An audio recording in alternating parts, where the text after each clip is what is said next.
Hello guys, today I'm going to share with you my logo redesign process which I have done as a passion project for the brand PRAO. It is started by Miss Ruchi Maheshwari ma'am and Sandeep Maheshwari sir. For those who do not know about what is PRAO and what does it do, let me share with you a small brief. So basically, PRAO was founded by Ruchi Maheshwari, who is a celebrity image consultant and stylist and also the wife of Sandeep Maheshwari sir. So she wanted to start a business where she'll sell high quality fashion jewelry. And when she dived into the business few years back, she realized that all the jewelry that are sold in India in different Indian stores, all the jewelry they are imported from China in stock, and then they are sold in Indian market at high prices.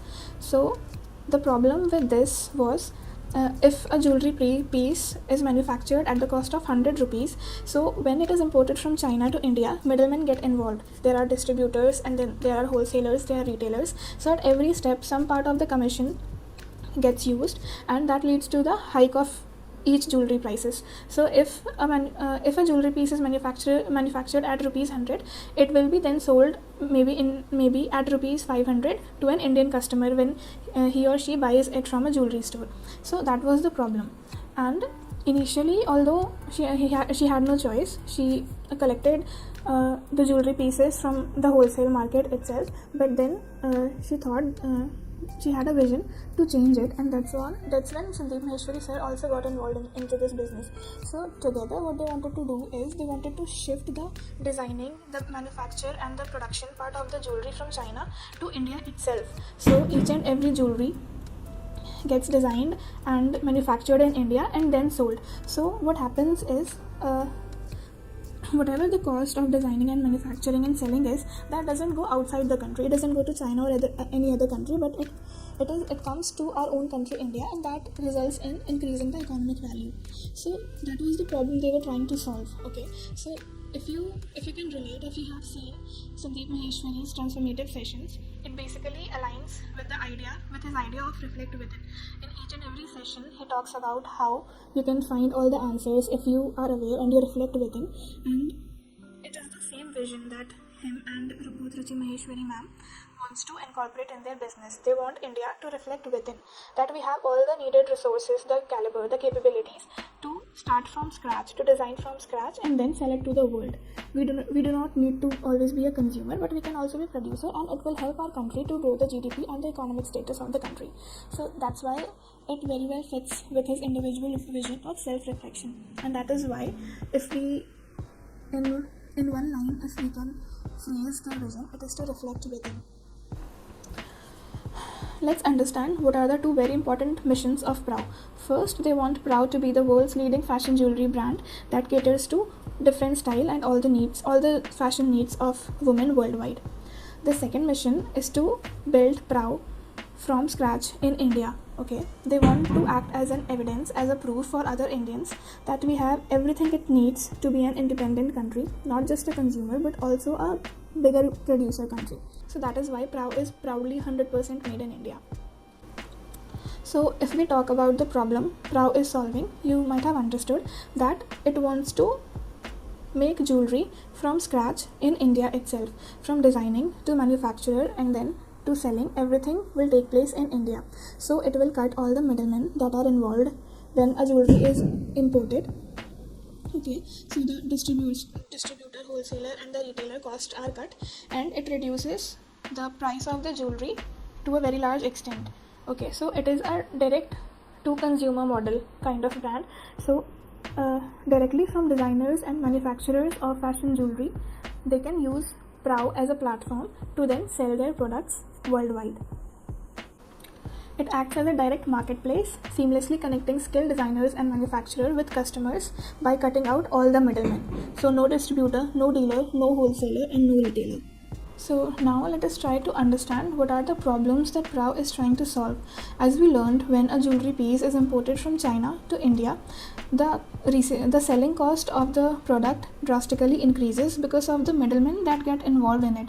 For example, the collector, the distributor, the wholesaler, and the retailer. So with each step, the price of the jewelry increases. So what PRAO wants to do, it wants to cut out the middlemen, and that will happen when the jewelry pieces start getting crafted, designed, and manufactured in India. And then what PRAO does, it serves as a platform to those designers and manufacturers of the jewelry to directly sell their products to the customers through PRAO. So what happens is, when we buy a jewelry from PRAO, the extra price that we were paying for the middleman getting involved is now cut, and that is why PRAO is able to sell its products at reasonably low prices, for example at 200 rupees. And now this question comes that if PRAO is selling its jewelry, high quality fashion jewelry, at low prices, then how is it being done? So to ensure the product quality and the safety and the ethnicity of the product, it has curated a 5-step quality check in its process to meet the standards of quality and innovation. So PRAO has completely disrupted this middleman industry of distributor, dealer, wholesaler, and retailer, and it has a direct to customer model. And because of that, the designers and manufacturers of jewelry in India can directly sell their products through PRAO or on PRAO. Another benefit that we are getting from this direct to customer business model is that whatever we spend on our jewelry at PRAO, so that entire money, that entire profit does not go outside the country, it comes in the country, it stays in the country, and as a result, the economic and the GDP value of the country increases. I'm not saying that the current logo is bad, but it should convey the vision of PRAO more effectively. Any business that is starting out or is already present, big or small, can think of a diamond as the logo, right?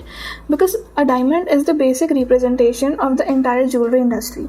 So when PRAO will compete at a global level, this might not work as effectively, as it can be easily copied and duplicated. So along with the diamond, we shall incorporate more elements of the PRAO's unique story. That is 100% built in India, its Indian origin, and jewelry as a piece of self-reflection. Should do a storytelling of PRAO's unique vision.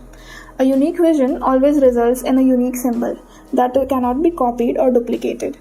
We can also craft a color palette that aligns more with the brand's vision and the target audience. We need to position PRAO in a way that it does not only sell jewelry at highly discounted prices, but it sells a fact and a feeling that each one of us are unique and beautiful, and PRAO is only enhancing it. Let's understand the brand pillars or the major key points of PRAO.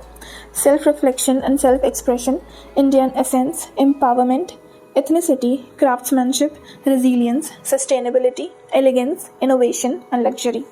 Now that we have a brief about PRAO, let's jump into the brand strategy stage.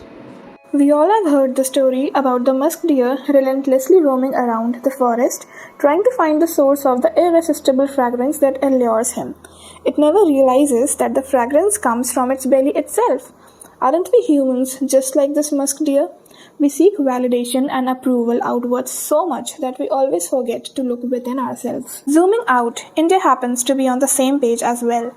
Talking in the same context, for this entire time, all the artificial jewelry sold in Indian market is being imported from producers like China when it could be built in India. And you know what? It took one person to see and flip this entire game, Ruchi Maheshwari. If you see as it is, a gemstone gives us the core purpose of any fashion jewelry. It reflects the light 1,000 times internally before it reflects out, a process called as total internal reflection. And when it reflects out, it sparkles. This process of total internal reflection takes place in all the gemstone and diamonds that shine. It's not the jewelry that makes us beautiful, but it's we who give it the elegance. A jewelry just enhances what is already present.